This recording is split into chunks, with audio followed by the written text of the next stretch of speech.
ओम नमो भगवते वासुदेवाय। आप सभी का हमारे YouTube चैनल पर हार्दिक स्वागत है। देव उठनी एकादशी की पौराणिक 3 कथाएं। कार्तिक माह के शुक्ल पक्ष की एकादशी को देव उठनी एकादशी, देवोत्थान एकादशी, देव उठनी ग्यारस, प्रबोधिनी एकादशी आदि नामों से जाना जाता है। 2022 में 4 नवंबर दिन शुक्रवार को देव उठनी एकादशी का व्रत रखा जाएगा। इस दिन श्री हरि विष्णु निद्रा से जागते हैं। आइए जानें पौराणिक कथा। एक राजा के राज्य में सभी लोग एकादशी का व्रत रखते थे। प्रजा तथा नौकर चाकरों से लेकर पशुओं तक को एकादशी के दिन अन्न नहीं दिया जाता था। एक दिन किसी दूसरे राज्य का एक व्यक्ति राजा के पास आकर बोला, महाराज कृपा करके मुझे नौकरी पर रख लें।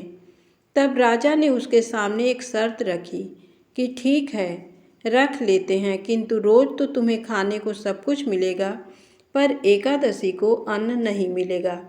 उस व्यक्ति ने उस समय हाँ कर ली, पर एकादशी के दिन जब उसे फलाहार का सामान दिया गया तो वह राजा के सामने जाकर गिड़गिड़ाने लगा, महाराज इससे मेरा पेट नहीं भरेगा, मैं भूखा ही मर जाऊंगा, मुझे अन्न दे दो। राजा ने उसे शर्त की बात याद दिलाई, पर वह अन्न छोड़ने को राजी नहीं हुआ। तब राजा ने उसे आटा, दाल, चावल आदि दिए। वह नित्य की तरह नदी पर पहुंचा और स्नान कर भोजन पकाने लगा। जब भोजन बन गया तो वह भगवान को बुलाने लगा, आओ भगवान भोजन तैयार है। उसके बुलाने पर पीताम्बर धारण किए भगवान चतुर्भुज रूप में आ पहुँचे तथा प्रेम से उसके साथ भोजन करने लगे। भोजन आदि करके भगवान अंतर्धान हो गए तथा वह अपने काम पर चला गया। 15 दिन बाद अगली एकादशी को वह राजा से कहने लगा कि महाराज मुझे दुगना सामान दीजिए। उस दिन तो मैं भूखा ही रह गया। राजा ने कारण पूछा तो उसने बताया कि हमारे साथ भगवान भी खाते हैं, इसीलिए हम दोनों के लिए ये सामान पूरा नहीं होता।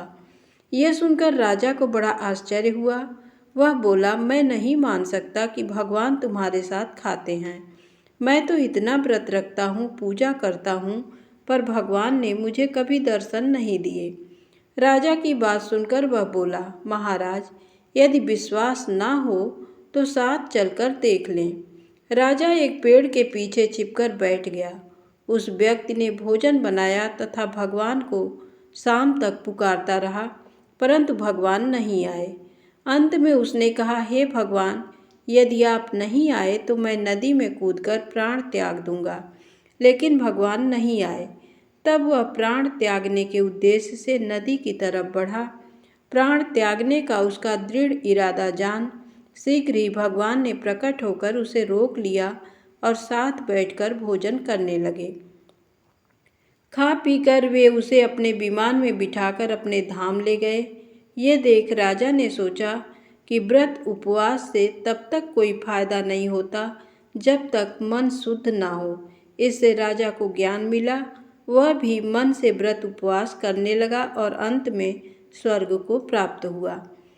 देव प्रबोधिनी एकादशी व्रत की दूसरी कथा। एक राजा था, उसके राज्य में प्रजा सुखी थी। एकादशी को कोई भी अन्न नहीं बेचता था, सभी फलाहार करते थे। एक बार भगवान ने राजा की परीक्षा लेनी चाहिए। भगवान ने एक सुंदरी का रूप धारण किया तथा सड़क पर बैठ गए। तभी राजा उधर से निकला और सुंदरी को देख चकित रह गया। उसने पूछा, हे सुंदरी तुम कौन हो और इस तरह यहाँ क्यों बैठी हो? तब सुंदरी स्त्री बने भगवान बोले, मैं निराश्रिता हूँ, नगर में मेरा कोई जाना पहचाना नहीं है, किससे सहायता मांगो? राजा उसके रूप पर मोहित हो गया था। वह बोला, तुम मेरे महल में चलकर मेरी रानी बनकर रहो। सुंदरी बोली, मैं तुम्हारी बात मानूंगी, पर तुम्हें राज्य का अधिकार मुझे सौंपना होगा। राज्य पर मेरा पूर्ण अधिकार होगा। मैं जो भी बनाऊंगी तुम्हें खाना होगा। राजा उसके रूप पर मोहित था, अतः उसने उसकी सभी शर्तें स्वीकार कर लीं। अगले दिन एकादशी थी। रानी ने हुक्म दिया कि बाजारों में अन्य दिनों की तरह अन्न बेचा जाए। उसने घर में मांस मछली आदि पकवाए तथा परोसकर राजा से खाने के लिए कहा। ये देखकर राजा बोला, रानी आज एकादशी है, मैं तो केवल फलाहार ही करूँगा। तब रानी ने शर्त की याद दिलाई और बोली, या तो खाना खाओ, नहीं तो मैं बड़े राजकुमार का सिर काट लूँगी। राजा ने अपनी स्थिति बड़ी रानी से कही तो बड़ी रानी बोली, महाराज धर्म न छोड़ें, बड़े राजकुमार का सिर दे दीजिए। पुत्र तो फिर मिल जाएगा पर धर्म नहीं मिलेगा। इसी दौरान बड़ा राजकुमार खेल कर आ गया। माँ की आंखों में आंसू देखकर वह रोने का कारण पूछने लगा तो माँ ने उसे सारी वस्तु स्थिति बता दी। तब वह बोला, मैं सिर देने के लिए तैयार हूँ, पिताजी के धर्म की रक्षा होगी, जरूर होगी। राजा दुखी मन से राजकुमार का सिर देने को तैयार हुआ तो रानी के रूप से भगवान विष्णु ने प्रकट होकर असली बात बताई। राजन, तुम इस कठिन परीक्षा में पास हुए। भगवान ने प्रसन्न मन से राजा से वर मांगने को कहा तो राजा बोला, आपका दिया सब कुछ है, हमारा उद्धार करें। उसी समय वहाँ एक विमान उतरा। राजा ने अपना राज्य पुत्र को सौंप दिया और विमान में बैठकर परम धाम को चला गया। देवउठनी एकादशी की तीसरी कहानी शंखासुर नामक राक्षस की है। शंखासुर ने तीनों लोकों में बहुत ही उत्पात मचाया हुआ था। तब सभी देवताओं के आग्रह करने पर भगवान विष्णु ने उस राक्षस से युद्ध किया और ये युद्ध कई वर्षों तक चला। युद्ध में वह असुर मारा गया और इसके बाद भगवान विष्णु विश्राम करने चले गए। कार्तिक शुक्ल एकादशी के दिन भगवान विष्णु की निद्रा टूटी थी और सभी देवताओं ने भगवान विष्णु की पूजा की थी। शिव महापुराण के अनुसार पौराणिक समय में दैत्यों का राजा दंभ हुआ करता था। वह बहुत बड़ा विष्णु भक्त था।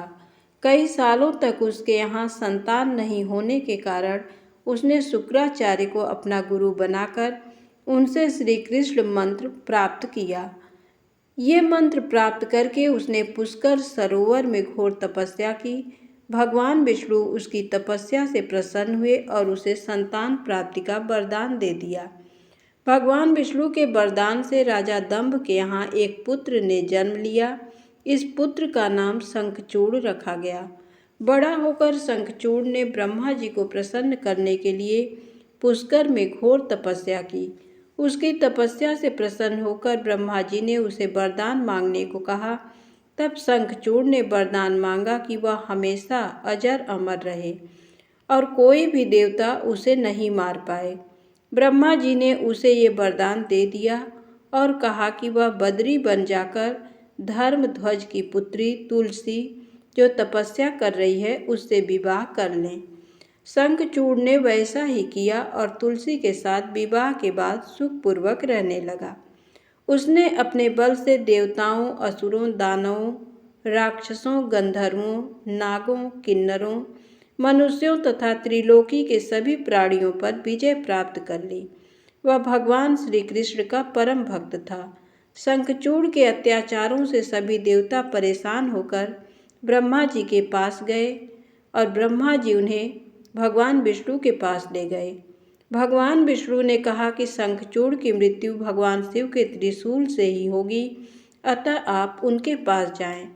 भगवान शिव ने चित्ररथ नामक गण को अपना दूत बनाकर शंखचूड़ के पास भेजा। चित्ररथ ने शंखचूड़ को समझाया कि वह देवताओं को उनका राज्य लौटा दे, परंतु शंखचूड़ ने मना कर दिया और कहा कि वह महेश्वर से युद्ध करना चाहता है। भगवान शिव को जब ये बात पता चली तो वे युद्ध के लिए अपनी सेना लेकर निकल पड़े।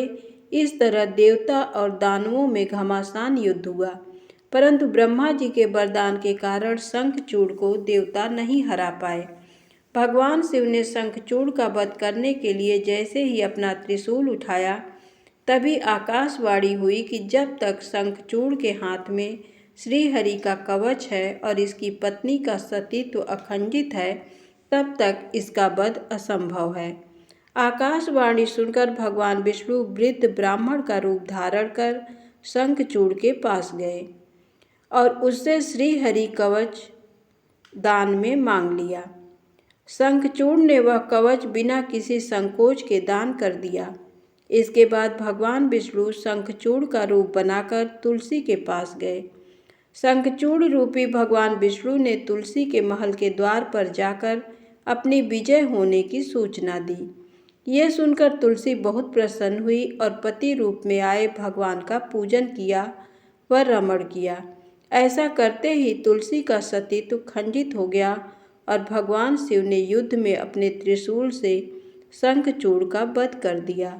तब तुलसी को जब पता चला कि वे उनके पति नहीं हैं बल्कि वे तो भगवान विष्णु हैं, क्रोध में आकर तुलसी ने कहा कि आपने छलपूर्वक मेरा धर्म भ्रष्ट किया है और मेरे पति को मार डाला।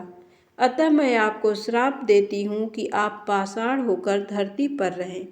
तब भगवान विष्णु ने कहा, देवी तुम मेरे लिए भारतवर्ष में रहकर बहुत दिनों तक तपस्या कर चुकी हो।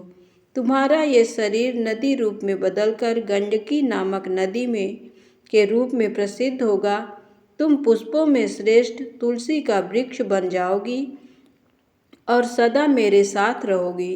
तुम्हारे श्राप को सत्य करने के लिए मैं पाषाण शालिग्राम बनकर रहूँगा। गंडकी नदी के तट पर मेरा वास होगा।